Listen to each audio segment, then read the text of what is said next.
Oh, wow. Oh my gosh, guys, down here on the beach, Clearwater Beach, this is the Holiday Inn and Suites, and it got absolutely rocked. Take a look. Oh, motorcycle fans, Cycle Drag Universe, this one might hurt your heart a little bit. It certainly hurts mine. We are effectively looking at a graveyard of motorcycles. As you know, west coast of Florida just hit with 2 hurricanes. A lot of these bikes were completely submerged in water, and now we sort out the pieces. Some of them a total lost. Let's see what we can find out. All right, so take a look. Oh, first off, my man Chino from Bert, Barracuda, Harley-Davidson. Thank you for being here, man. Are you having a hard time looking at this as I am? It's tough, man. I shed a tear every time I see a bike come in here flooded. Yeah. But I mean, this is what's going on over here. So this bike looks like it was submerged pretty deep. I can't see the water line on this, obviously, but I can see the rust already starting to happen at the terminal here. This positive terminal is already corroding, rust. Any bolt you're gonna try to get off is gonna be a PETA. If that's rusted, I'm gonna assume that it's rusted all the way up top towards the battery. Battery's done. All the fuses disintegrate with the salt water. Yeah, that does not last at all. If the water line makes it up to your air cleaner, for example, it's gonna drip right in through your throttle body there, and then find its way into your cylinders, making its way down to your crankcase. And at that point, you can flush it with oil all you want, but I wouldn't take the risk of any mechanical part in there rusting and potentially locking up on you. So if it's back here, are these bikes that the insurance company has already deemed total losses? Pretty much, wow. Yeah. They've been through our lift, we've inspected them, and you know, we've given our best, our try at, you know, seeing if it's salvageable, but a lot of these are deemed unsalvageable. So tough break. One of my favorite motorcycles right here, the V-Rod too. I just want to hop on it and ride away and save it, but take a look at all this damage that salt water does very, very quickly. What type of engine damage do you think we have in here? Like I said, the engine damage is probably, we can't see it off the rip, but if you pull the tops off, you pull the heads off, you're probably going to see some water damage in there, some rust, some corrosion, oxidation, because a lot of these bikes have been sitting, so the oils drip down and just leaving the metal bare, and the salt water gets in. It's not a good look. It's the electronics though that are really going to take a pounding, even more so than the engine. We wonder, probably, we'll give you a good example. You can't really see the battery on the V-Rod, but take a look at this one. This will give you an idea of what's going to happen to the electronics, the internals. Oh my gosh. Disintegrates. Now, as a service tech here, is any of this salvageable?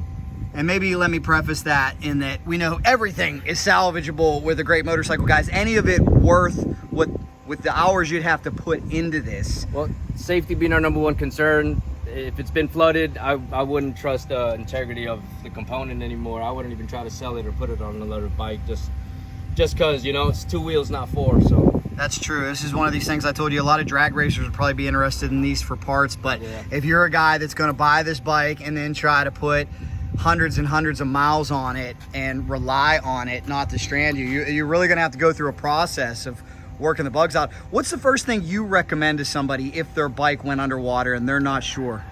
First thing I would do is check your fuses. If they're disintegrated, you want to make sure they're not inside the female connector part. You can try to replace them. Take the spark plugs out, drop your oil drain plug, and then crank. Try to get all the sludge, get the water and old oil out, put new oil in, and just try your best to keep flushing. You know, it might be worth it for you, but if you ask me, I wouldn't take that risk. Gosh, Chino, look at all these bikes back here, man. Which one broke your heart the most? Which one was your favorite? Oh, we got a trike as well. Oh no! Springer right here, man. Oh no! I've always wanted one of these, and seeing this go through the shop, I shed 2 tears, one on each eye, man.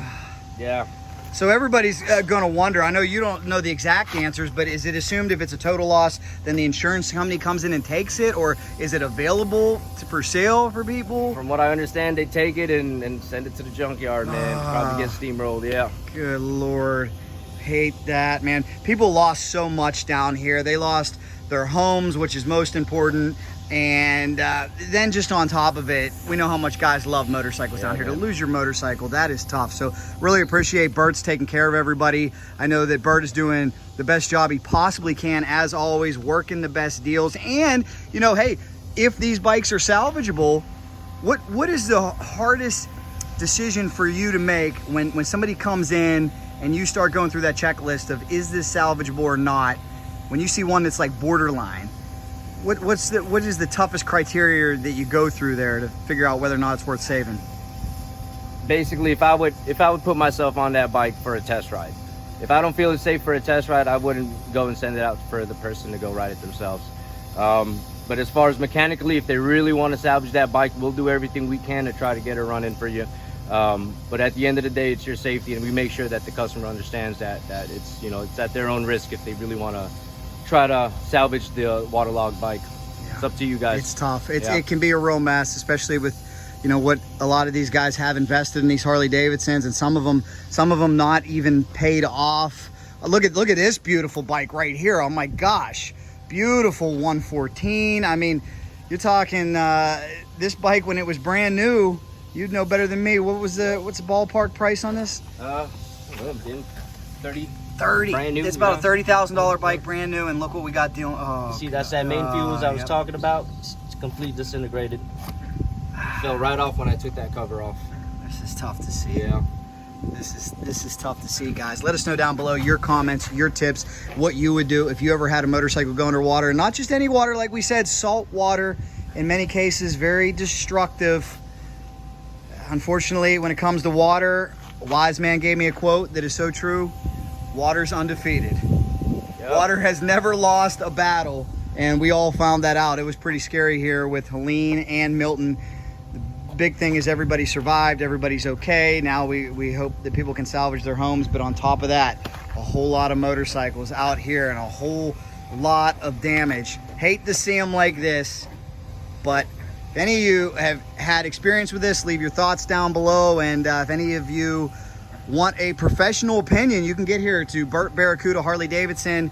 It is in Pinellas Park, Clearwater, Florida. And Chino, I thank you, man. You've been a busy man. How many hours do you think you have dedicated to waterlogged bikes in the last 3 weeks? In the last 3 weeks, man, 20, 25 plus. That's good Lord. Yeah, that's on the lower end too. Good Lord.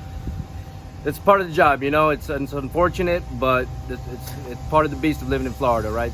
Amen. Amen. Yeah. Thanks for your hard work, man. Let's hope hurricane season is over for now. Fingers crossed. And guys, here's an example of one in the service department that one of the techs is trying to save. He's dropped all the fluids. He's working just as hard as he can. This patina was already there. This was not from the hurricane, but it's appropriate, right? Let's hope he can save this motorcycle, and let's hope there's a lot of bikes in here that they can save. Ouch, guys. Big shout out to everybody in the service department working so hard to try to save these bikes. That was hurtful to experience, but could you please join me, fellow motorcycle fans, in having a moment of silence for all those bikes? Oh, we love you, motorcycles. But hey, let's end this video on a positive note, because here's what happens when you come to Bert. If you lost your beloved old friend, maybe, just maybe, it's time to twist Bert's arm and get a great deal on a brand new motorcycle. Tell them Cycle Drag sent you. All the boys here at Bert's, great time. We got Orange County choppers right across the way. Thank you guys so much for watching. If you like this video, here's another one for you. Subscribe right in the middle, and you know, if there's anything fast or water damaged motorcycles, Cycle Drag is in. From Bert Barracuda Harley-Davidson in Pinellas Park, Florida, Cycle Drag rolls on.